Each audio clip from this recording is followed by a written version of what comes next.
नमस्कार, आप देख रहे हैं टीवी 9 और आपके साथ मैं हूं मनीष। आज हम बात करने जा रहे हैं एनपीएस यानी नेशनल पेंशन स्कीम के ऊपर। दरअसल सरकार ने इस पर एक बड़ी राहत दी है क्योंकि अब इसमें आप एक मुश्त 80% तक की राशि को निकाल सकेंगे। तो इससे किसको फ़ायदा मिलेगा, कैसे मिलेगा, कहाँ मिलेगा, इन सब बातों को जानने के लिए हमारे साथ गेस्ट मौजूद हैं जो कि हैं अश्विनी राणा जी। सर, टीवी 9 पर आपका बहुत बहुत स्वागत है। नमस्कार सर। नमस्कार जी, नमस्कार। जी, तो सर ये जो सरकार ने बड़ी राहत दी है एनपीएस वालों को, क्योंकि लंबे समय से मुद्दा चला आ रहा था, एनपीएस में लोग इंटरेस्ट नहीं दिखा रहे थे, तो ये जो फैसला आया है कि अब आप एक मुश्त अपनी 80% राशि निकाल सकेंगे, जो कि पहले ऐसा नहीं था। तो सर इस फैसले को आप कैसे देखते हैं और इससे किसको फायदा मिलेगा, कैसे मिलेगा, जरा बताइए सर। देखिए, क्या है, सरकार की बड़े लंबे समय से ये कोशिश बार बार चल रही है जी कि मार्केट में लिक्विडिटी को बढ़ाया जाए, यानी जी लोगों के हाथ में पैसा हो, जी इन्वेस्टमेंट भी हो लेकिन पैसा हाथ में भी हो। जी तो ये एक बड़ी राहत दी है। ये एक नॉन गवर्नमेंट एम्प्लॉइज को, ये जी सरकारी कर्मचारियों के लिए नहीं है, जी ये सिर्फ उनके लिए है जो प्राइवेट एम्प्लॉइज हैं, वो एनपीएस में है, जी या बाकी लोग भी जो एनपीएस स्कीम में अपना इन्वेस्टमेंट करते हैं। जी तो उनके लिए है कि अगर वो अपनी 60 साल के बाद या 15 साल की सर्विस पूरी हो गई है, जी तो उसके बाद वो जो है अपना जो इन्वेस्टमेंट है वो 80% निकाल सकते हैं। पहले ये 60% था, जी यानी जो भी आपका एक्यूमुलेट होता है पैसा जी पेंशन फंड में, एनपीएस में, उसका आप पहले 60% निकाल सकते थे, 40% रखना पड़ता था, जी क्योंकि उसके ऊपर ही जो है आपको पेंशन मिलती थी, यानी उसके जी इन्वेस्टमेंट पे। जी अभी वो 80 कर दिया है, यानी आपको 20% एक्स्ट्रा मिल जाएगा। तो जी बहुत बड़ी राहत है उन लोगों के लिए कि जो ये सोचते थे कि भाई पैसा उनके पास नहीं होगा रिटायरमेंट के बाद, जी या अगर वो पहले निकलना चाहते हैं तो उसके लिए भी नियम बदला है। तो जी एक बहुत बड़ी राहत दी है सरकार ने। जी सर, इसमें जो एक और क्लॉज कहा गया है कि 8 लाख तक जो जमा पूंजी है आपकी, उसकी निकासी पर ये छूट है। तो सर ये कैसे है, जरा इसका कैलकुलेशन समझाएंगे? क्योंकि कई लोगों को तो ये लगता है कि मान लो मैंने एनपीएस में 5 लाख रुपए जमा किए और अब सरकार ने 80% की लिमिट बढ़ा दी है, तो 5 लाख का 80% हो गया 4 लाख रुपए। मतलब मैं 1 लाख रुपए छोड़ के 4 लाख रुपए एक बार में निकाल लूँ। लेकिन सर ये जो 8 लाख लिमिट वाली बात चल रही है, थोड़ा इस पर जरा गौर कीजिए सर। नहीं नहीं, 8 लाख के ऊपर आप टोटल निकाल सकते हैं। अगर आठ ओके। लाख से नीचे पैसा है तो आप जी फिर आपको 80% की क्लास नहीं है। जी और 12 लाख, 8 लाख से 12 लाख तक है तो आप उसका 50% निकाल सकते हैं, और जी उससे ज्यादा है तो आप जो है 80% निकाल सकते हैं। जी यानी अलग अलग कैटेगरीज के अंदर उनको दिया गया है। 8 लाख रुपए से नीचे है जी तो आपको कोई भी वो जरूरत नहीं है। 6 लाख से नीचे है तो बिल्कुल आप 100% निकाल सकते हैं। जी 8 लाख तक है तो आप किस्तों में निकाल सकते हैं। यानी ये ऐसा नहीं है कि जिनका 8 लाख है उन्हीं के लिए है, जी वो तो पूरा भी निकाल सकते हैं। ये बाकी उन लोगों के लिए जिनका ज्यादा इन्वेस्टमेंट एनपीएस में है। जी सर, मेरा अगला सवाल है सर, एनपीएस का मकसद है रिटायरमेंट, बुढ़ापे की लाठी। क्योंकि सर जो इसको जब शुरू किया गया था तो इसी मकसद के साथ शुरू किया गया था, और शायद सरकार ने जब ये फैसला लिया भी है तो उसमें भी एक सख्ती दिखाई है थोड़ी सी, क्योंकि कई लोग हैं बार बार इसको मतलब सेविंग अकाउंट ना समझने लगे कि जब जरूरत पड़ा जी पैसा निकाल लिया कुछ ना कुछ करके। तो इसके लिए थोड़ी सख्ती भी दिखाई गई है। थोड़ा उस पर आप एज एन एक्सपर्ट क्या कहना चाहेंगे सर, क्योंकि ईपीएफओ की तरह ना बन जाए ये कहीं। हाँ, उसके लिए उन्होंने कहा है कि जो 15 साल की जिनकी सर्विस नहीं हुई जी और 60 साल की उम्र नहीं हुई, जी उससे पहले भी वो निकाल सकते हैं। जी मतलब उससे पहले विड्रॉ कर सकते हैं, लेकिन उसमें आपको 80% रखना पड़ेगा जी अकाउंट में, और जी 20% ही आप निकाल पाएंगे। जी यानी पैसा ज्यादा रखना पड़ेगा, क्योंकि आप पहले निकाल रहे हैं, जी आप लंबे लॉन्ग टर्म के लिए इन्वेस्ट नहीं कर रहे। और जो बिफोर 60 ईयर्स आप निकाल रहे हैं, तो जी आप 20% निकाल पाएंगे। 80% रखना पड़ेगा, उसके ऊपर आपको जो है पेंशन मिलेगी। जी, मतलब ये क्लियर कर दिया गया है कि आप कोई इमरजेंसी में ही पैसा निकालें, बार बार कोई छोटी मोटी ज़रूरतों के लिए ना निकालें। सर एक सवाल उठ रहा था लोगों के मन में, हमारे सोशल मीडिया पे भी कई सवाल आया है इसको लेके जब ये खबर चली तो उसमें पूछा गया कि सबसे पहले तो ये किसके लिए है। जैसे ईपीएफओ में हम शादी के लिए, बच्चों की पढ़ाई के लिए या किसी इमरजेंसी क्लॉज के लिए निकालते हैं, तो क्या इसमें भी कुछ ऐसी सुविधा मिलेगी? कोई नहीं नहीं, इमरजेंसी इसमें दिखाना ऐसा होगा? कुछ नहीं है। इसमें ऐसा कोई वो क्लॉज नहीं है, वो सुविधा नहीं है। जी वो तो पहले से ही जो नियम था 60% का निकालने का जी आफ्टर 60 ईयर, जी उसको बढ़ा दिया गया है, 80% कर दिया गया है। लोगों को लगता था कि 40% वहां रह जाएगा, उसके ऊपर पेंशन मिलेगी और रिटायरमेंट के पास समय एक अच्छा पैसा मिल जाए जी और पब्लिक को मिले। उसके साथ साथ सरकार की भी चिंता है, सरकार भी चाहती जी है कि मार्केट में लिक्विडिटी बनी रहे और लोगों का इंटरेस्ट भी इसके अंदर बना रहे, जी यानी स्कीम जो है वो अट्रैक्टिव भी बनी रहे। यानी जी ये नहीं कि लोगों को ये ना लगे कि भाई हम 60 साल के बाद पैसा नहीं निकाल पाएंगे।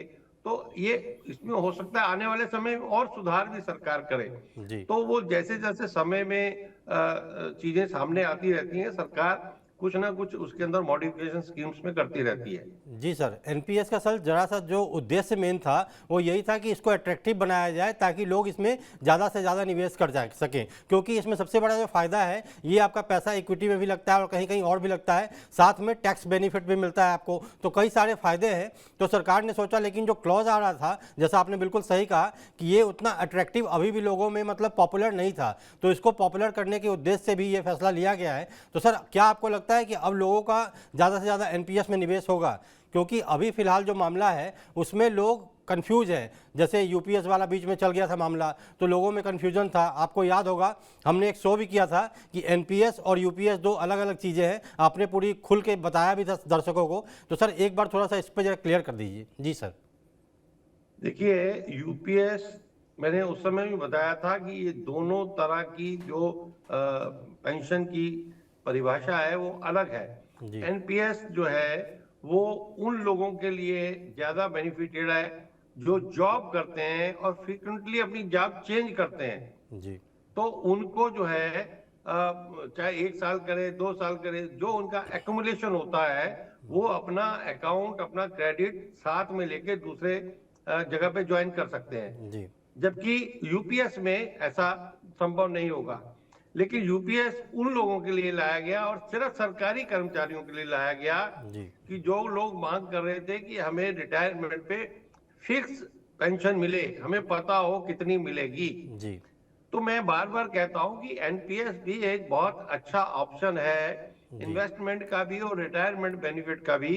जी क्योंकि इसके अंदर जो एक्यूमुलेशन होता है, हर साल आपका इन्वेस्टमेंट हो रहा है, जी आपका एम्प्लॉयर 14% तक सरकार का डाल रही है, तो वो एक्यूमुलेशन बहुत होता है। और अगर वो प्रॉपर आप अपनी ऑप्शन दे सकते हैं कि कौन सी सिक्योरिटीज में करो, हाई जी रिस्क में करो, लो रिस्क में करो, जी यानी आपके पैसे को जो सुचारू रूप से इन्वेस्ट करने के लिए वो इन्वेस्टर्स हैं, वो लोग जी हैं जो कि प्रोफेशनल्स हैं और जो फंड मैनेजर हैं वो आपका इन्वेस्टमेंट करते हैं और उसके जी ऊपर रिटर्न आती है, वो आपके अकाउंट में क्रेडिट, यानी आपका फंड बढ़ता जाता है। जी लेकिन अभी भी यूपीएस में भी बहुत कम लोगों ने कन्वर्ट किया है। उसका कारण क्या है कि जो ओटीएस की डिमांड कर रहे हैं लोग, जी वो एक आंदोलन चला रहे हैं और लोगों को भ्रमित कर रहे हैं कि जी आपके लिए ओटीएस आएगा, जी जबकि ओटीएस आज के परिप्रेक्ष्य में आना संभव नहीं नहीं है। दिखता है। तो यूपीएस एक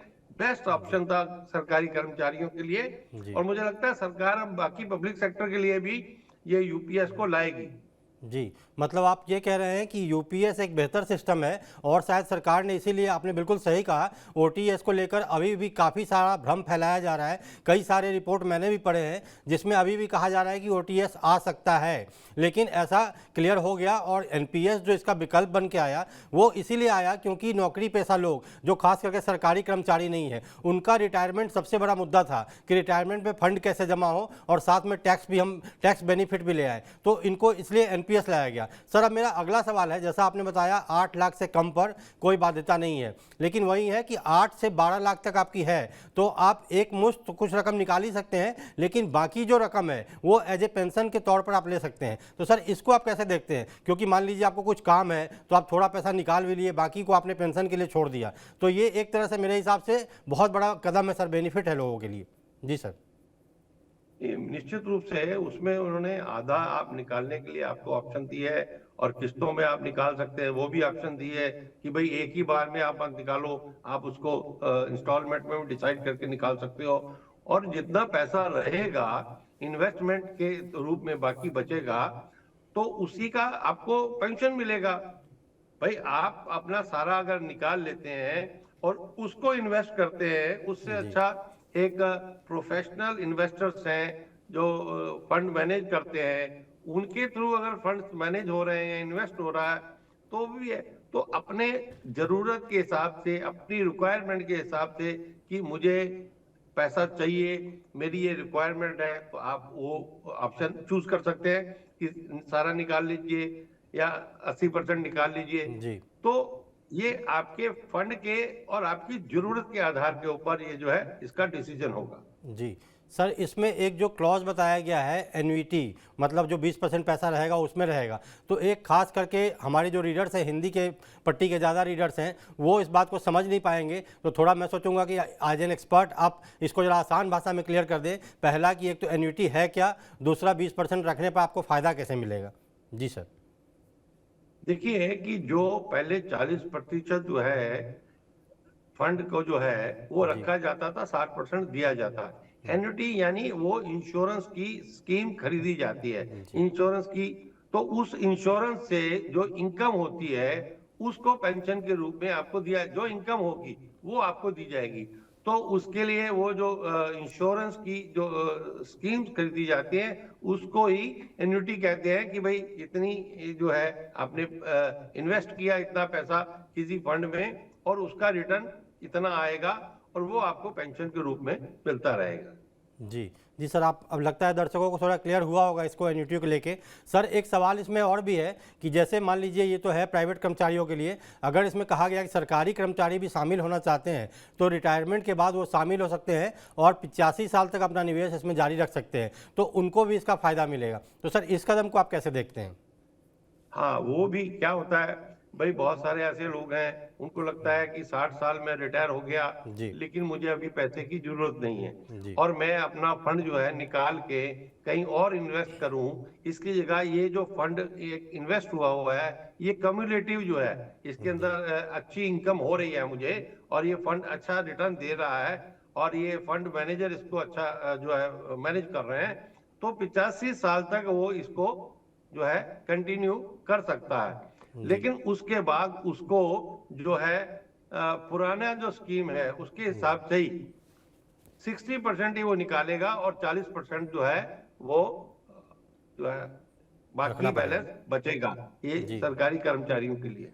जी, तो मतलब उनको ये क्लॉज पालन करना होगा तभी वो इस स्कीम का फ़ायदा उठा पाएंगे, ऐसा कह रहे हैं आप। उन लोगों को जिनको एकदम रिटायरमेंट के बाद उनके जी पास सफिशिएंट मनी है और उनकी कोई ऐसी रिक्वायरमेंट नहीं कि कोई जी शादी करनी है या कोई मकान खरीदना है, तो जी उनको लगता है कि वो पैसा निकाल में बैंक में डालूंगा तो बैंक में उतना मेरा रिटर्न नहीं आएगा और जी जो रिटर्न आएगा उसके ऊपर टैक्स लग जाएगा। तो उससे अच्छा है कि मैं इसी फंड को, जैसे हम बार बार लोगों को कहते हैं कि पीपीएफ अकाउंट 15 साल के लिए होता है, जी लेकिन जरूरी नहीं कि आप 15 साल के बाद क्लोज करें, आप उसको एक्सटेंड कर सकते हैं। हर 3 जी साल के बाद उसको 5 साल के बाद आगे बढ़ा सकते हैं और उसको बढ़ाते रहना चाहिए।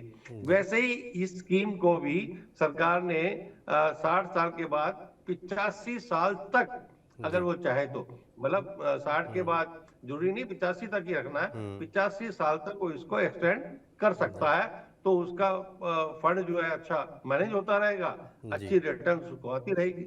जी, ये उनके लिए तो बहुत ही बड़ी खुशखबरी है, खास करके जो सीनियर सिटीजन है, रिटायर हो चुके हैं। कई ऐसे लोगों को, बुजुर्गों को मैं जानता हूं जिनको जानकारी ज़्यादा नहीं होती है, तो वो कहते हैं यार पैसा तो मेरे पास पड़ा हुआ है लेकिन लगाऊं कहाँ, क्योंकि पता नहीं प्रॉपर्टी में क्या होगा नहीं होगा, इक्विटी मार्केट मुझे समझ में आता नहीं है। तो ऐसे लोगों को निश्चित तौर पर इस स्कीम का फ़ायदा मिल सकता है। जी सर। बिल्कुल बिल्कुल, ऐसे उन्हीं लोगों के लिए किया गया है ताकि जी देखिए बैंकों में डे बाय डे आपका जो इंटरेस्ट है, इंटरेस्ट इनकम उनकी कम होती जा रही है, जी तो वो निकालने के बाद कहीं तो पैसा लगाएंगे जी और यहाँ उनका पैसा सुरक्षित है, यानी अच्छे फंड मैनेजर के द्वारा वो मैनेज किया जा रहा है। तो उनको एक बहुत बड़ी राहत है कि पैसा भी सुरक्षित है और रिटर्न भी अच्छा आ रहा है। जी, मतलब दोनों तरह से आपको फ़ायदा ही फ़ायदा है, आपको माथापच्ची भी नहीं करनी है और आपका पैसा भी अपने आप बढ़ता हुआ रहेगा। और साथ में एक क्लॉज है कि ज़रूरी नहीं आप 85 साल तक रुके, आप पहले भी निकाल सकते हैं। ऐसा कुछ है सर क्या। बिल्कुल बिल्कुल, 85 साल तक जी। मतलब तब तक एक्सटेंड कर सकते हैं आप, जी, उससे पहले तो निकाल सकते हैं, 60 के बाद कभी भी निकाल सकते हैं आप। मतलब इसमें कोई लॉक इन नहीं है उनके लिए। नहीं नहीं, 85 साल तक उसको एक्सटेंड कर सकते हैं आप। जी, मतलब सर ये है कि डबल फ़ायदा एक तरह से कहा जा सकता है। और सर दूसरी बात इसमें सबसे बड़ी जो निकल के आ रही है कि जो एनपीएस का मुद्दा बना हुआ था, और सबसे बड़ी जो दिक्कत इसमें आ रही थी कि लोगों को समझ में नहीं आ रहा था, क्योंकि मैं खुद कई ऐसे लोगों को जानता हूं जिन्होंने एनपीएस खाता तो खुलवा लिया, एक दो किस्तें उनकी कटी भी, लेकिन उसके बाद उन्होंने पैसा जमा करना ही बंद कर दिया, क्योंकि इसमें सबसे बड़ा जो लूप होल था वो एग्जिट को लेकर था, जिसे सरकार ने अब मतलब खोल दिया, एक तरह से कहा जाए कि एग्जिट नियमों में बहुत बड़ी ढील दी है। क्योंकि सबसे बड़ा क्लॉज इसमें पहले था कि घुसना तो आसान था, एग्जिट कर पाना मुश्किल था, तो लोग 2-3 किस्त के बाद अपना पैसा छोड़ के निकल जाते थे, जमा ही नहीं करते थे। तो सर ऐसे लोगों को कैसे समझाया जाए कि भाई ये आपके लिए ही आपका पैसा है और आप ही के पैसे पर कमाकर सरकार आपको वापस कर रही है। जी सर। नहीं बिल्कुल, देखिए मैंने इसलिए कहा ना कि सरकार हर समय समय पर हर स्कीम का रिव्यू करती रहती है कि उसके अंदर और क्या जो है उसके अंदर जोड़ा जा सकता है, लोगों को कैसे सुविधा जा सकती है, कैसे फैसिलिटेट किया जा सकता है और कैसे स्कीम्स को अट्रैक्टिव बनाया जा सकता है। जी। क्योंकि हर समय, हर 2 साल बाद 3 साल बाद मार्केट की पोजीशन अलग होती है, लोगों की जी। रिक्वायरमेंट अलग होती है, सरकार की भी सोच अलग होती है कि अब सरकार का जो फोकस है वो मनी की लिक्विडिटी को बढ़ाना है, क्योंकि जीडीपी को बढ़ाना है, तो जी। जीडीपी में कंजम्पशन को बढ़ाना है, तो मार्केट में आपको लिक्विडिटी लानी पड़ेगी। जी। तो इस कारण से जो है समय समय पर बहुत सारी स्कीमों में सरकार जो है कुछ ना कुछ परिवर्तन जनता के भले के लिए और अर्थव्यवस्था को अच्छी रखने के लिए जहां जहां से उनको लिक्विडिटी लग सकती है, हो सकती है, तो वो ऐसे प्रयास करते रहते हैं। जी सर, क्योंकि इसका फ़ायदा दोहरा मिलेगा। सरकार के पास तो लिक्विडिटी आएगी, लिक्विडिटी मार्केट में आएगी तो सरकार के पास ही आएगा, इकोनॉमी को ही बूस्टअप मिलेगा। ऐसी कई सारी योजनाएं, बिल्कुल आपने सही कहा, चाहे वो ईपीएफओ को लेकर पारदर्शिता हो या फिर आप कह लें कोई भी सरकारी योजनाओं हो। अगर आपको याद हो, हमने सरकारी योजनाओं पे बहुत एक लंबा चौड़ा शो किया था, जिसमें कम से कम 20 ऐसी योजनाएं थी जिनमें कई सारे लूप होल थे, लेकिन जिसको धीरे धीरे ट्रांसपेरेंट किया गया। खासकर पीएम किसान की बात करें तो उसमें सबसे ज़्यादा लूप होल थे और उस पर सरकार को काफ़ी मेहनत करनी पड़ी। अब जाके ये होता है कि तो इसीलिए ट्रांसपेरेंसी बहुत ज़रूरी है। और मुझे लगता है कि एनपीएस, जैसा आपने शुरुआत में कहा भी था, कि सरकार धीरे धीरे इसको और ट्रांसपेरेंट बनाएगी ताकि लोगों का भरोसा और कायम हो सके। जी सर, तो आप दर्शकों से क्या कहेंगे एनपीएस, ओपीएस या यूपीएस, क्योंकि अभी भी इतना कहने के बाद भी मुझे लगता है लोग कन्फ्यूज ही हैं तीनों को लेके। जी सर।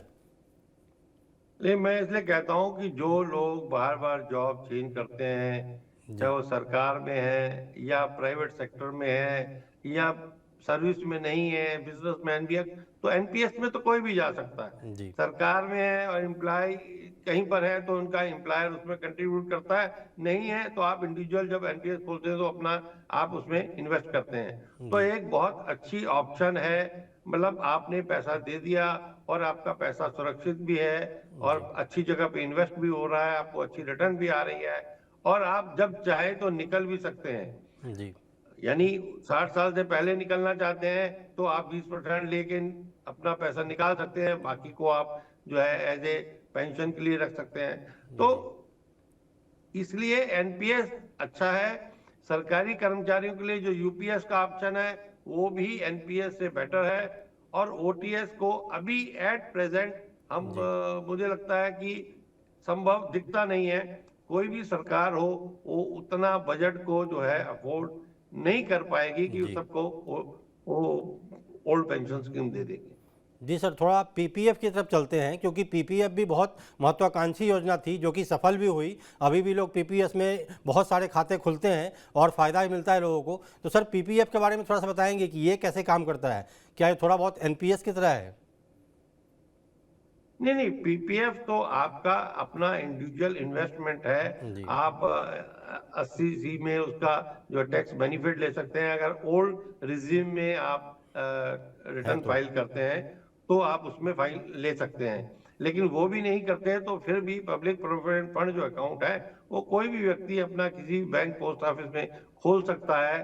500 रुपये मिनिमम और 1.5 लाख रुपए तक का उसको इन्वेस्टमेंट के ऊपर इनकम टैक्स में बेनिफिट मिलता है, जी। तो वो पैसा जमा करवा सकता है। उसके ऊपर 8.2 आजकल उसका रेट ऑफ इंटरेस्ट है वो मिलता है, फिर उसके ऊपर टैक्सेबल नहीं है। तो वो भी एक बहुत अच्छा ऑप्शन है। 15 साल की वो स्कीम है एट प्रेजेंट, लेकिन आप उसको चाहो तो और एक्सटेंड कर सकते हो। तो जी आपको कम्युलेटिव ब्याज के ऊपर ब्याज मिलता जाता है और एक बहुत बड़ी राशि जो है आपकी एज ए इन्वेस्टमेंट इकट्ठी हो जाती है। जी जी सर, ये सही कहा आपने कि सरकार ने तो ऑप्शंस कई सारे आपके पास दिए हुए हैं। अब देखना आपको है कि आपको कैसे निवेश करना है, कितना रिटर्न चाहिए, शॉर्ट टर्म चाहिए, लॉन्ग टर्म चाहिए, या एक ही बार में करोड़पति बनना चाहते हैं, या फिर धीरे धीरे अपने निवेश को बढ़ाना चाहते हैं। तो जी सर, उम्मीद है कि दर्शकों को बहुत कुछ समझ में आया होगा और समय समय पर हम ऐसी जानकारी देने के लिए आपको आगे ही बुलाते रहेंगे। सर, TV9 को टाइम देने के लिए बहुत बहुत धन्यवाद। नमस्कार, धन्यवाद। जी, तो ये थे एक्सपर्ट जो बता रहे थे कि एनपीएस का लाने का मुख्य उद्देश्य जो था ताकि लोग ज़्यादा से ज़्यादा इसमें कंट्रीब्यूट कर सकें। अब जो ये नियम आया है, एग्जिट नियमों में ढील दी गई है, तो इसके बाद मुझे लगता है कि अब ज़्यादा से ज़्यादा और भी कंट्रीब्यूशन इसमें बढ़ेगा। तो ऐसी ही ज़रूरी काम की बात जानने के लिए जुड़े रहिए TV9 के साथ। धन्यवाद।